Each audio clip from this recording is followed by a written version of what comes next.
Պարոն Վարդևանյան, դուք գիտեք, որ օրենքով նախատեսված է, որ ազգային ժողովի նախագահությունը բաղկացած է 4 պատգամավորներից, որոնցից մեկ ազգային ժողովի նախագահն է եւ 3 տեղակալներ եւ օրենքով սահմանված է, որ այդ 3 տեղերից 4 տեղից 3-ը հատկացվում է իշխանական ֆրակցիային եւ մեկը ընդդիմությանը, սա օրենքով նախատեսված դրույթներ են եւ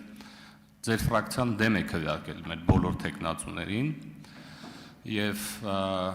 տրամաբանական է եւ բարձ բոլորից, որ եթե մենք ձեզ դեմ քվեարկենք, ըստ էության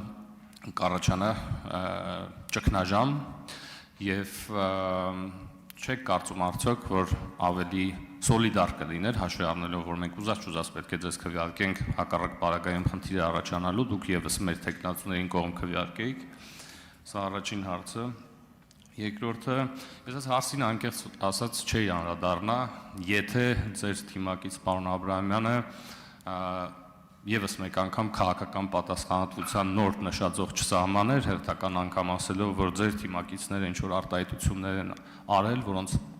որոնց համար ես հույսով եմ, որ հրաժարական կտան։ Եթե սենց այս նշաձողն է սահմանվում, իհարկե պարոն Ղազարյանը կունենա հնարավորություն իր ասած արտահայտության համար պատասխան տալու, ես ձեզ եմ ուղղում, ես 3 առաջ օրը առիթ ունեցա ձեր խմբակցության ղեկավարին այս հարցը ուղղել, հիմա առիթ ունեմ ձեզ եմ ուղղում այս հարցը։ Միթե բավարար սկանդալային չէ այն հայտարարությունը, որը պարոն Ղազարյանը արել է,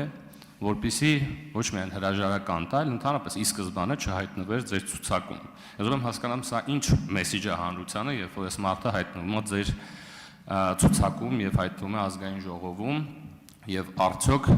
եւ միգուցե դուք ընդհանրապես այդ պահի չեք իմացել, որ ինքը այս հայտարարությունը արել է, միգուցե սա էլ է տարբերակ այս հարցին է պատասխանել։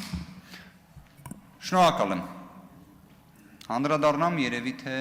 պարոն Էդգար Ղազարյանի կողմից արված հայտարարությանը։ Կարծես թե նշված հայտարարությունը արվել է 2 տարի առաջ, արվել է այն ժամանակահատվածում, երբ Էդգար Ղազարյանը առնչություն չի ունեցել ուժեղ Հայաստան կուսակցությունների դաշինքի հետ, ոչ էլ խմբակցության։ Այս բոլոր դեպքերում ես կռահում եմ, երևի թե հաջորդող հարցերից մեկն էլ նաև այդ իմաստով կհնչեցվի։ Ես մի քայլ առաջ կանեմ։ Հետևյալը կասեմ։ Ինձ համար սուր ցնցող, տարընկալում որևէ կերպ ենթադրող արտահայտությունները, հայտարարությունները ընդունելի չեն։ Ընդհանրապես։ Եթե դուք նշված նախադասությունը ներկայացնում եք այնպես, ինչպես ներկայացնում եք եւ սուբյեկտիվ ընկալումը փորձում եք դիտարկել, որ իբրև Էդգար Ղազարյանը նման բան է ասել, թեև ինքը հանձնառությունը ստանձնել է, որ դրա վերաբերյալ իր դիրքորոշումը կներկայացնի, բայց եկեք այսպես մոդելավորեմ իրավիճակը։ Եթե Հայաստանի Հանրապետության զինված ուժերի որևէ զինծառայող կա, որը այդ հայտարարությունից նույնիսկ 5 կամ 10% նեղսրտել է, ես ինքս դրա համար ներողություն խնդրեմ։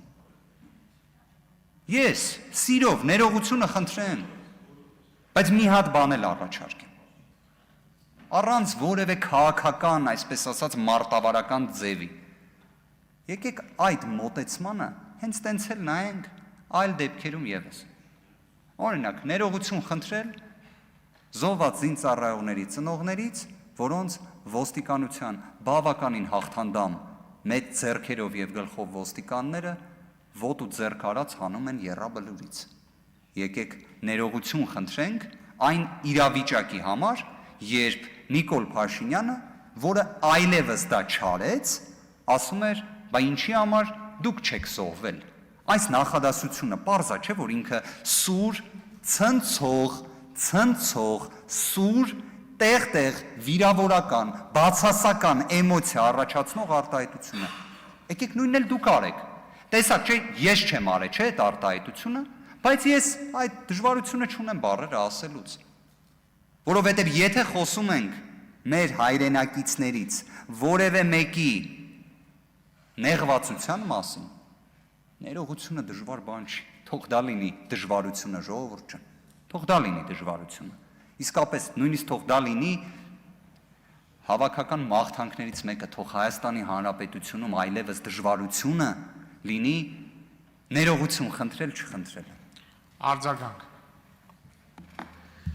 Շնորհակալություն, պարոն Վարդևանյան, ողջունում եմ, որ դուք պատրաստական եք ներողություն խնդրել ձեր գործընկերոջ համար, այնուամենայնիվ ակնկալիքս ամենևին դա չէր, ես ուզում եի հասկանալ տրամաբանությունը, թե ոնց է ինքը հայտնվել ձեր ցուցակում։ Երկրորդը, ինչ վերաբերվում է մեր քաղաքական թիմի անդամների կողմից հնչած տարատեսակ հայտարարություններին, ես կարծում եմ նախ համեմատելու եզրեր ուղղակի չկան, եւ եթե խոսում ենք կոնտեքստից կտրելու մասին, երկու տեսանյութերը առկա են եւ մեր հանրությունը կոնտեքստներին երկուսին էլ կարող է ծանոթանալ։ Եվ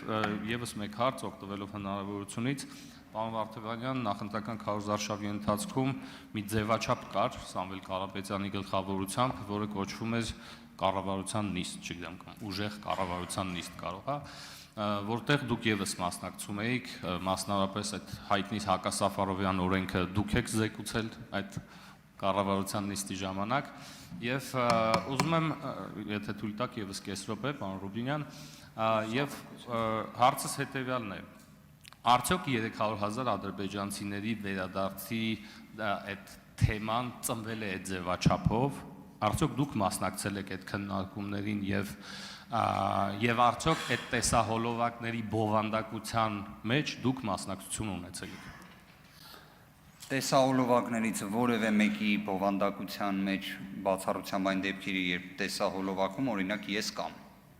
այլ դեպքերում առնչություն չեմ ունեցել։ Օրինակ մենք պարզեցինք, որ պարոն Ալեքսանյանը ունեցել է առնչություն, նույնիսկ հենց առաջնային պատասխանատուներից է եղել քաղաքացիական պայմանագիր կուսակցության տեսահոլովակների տեսանյութերի, իմ վերաբերյալ նման տեղեկություն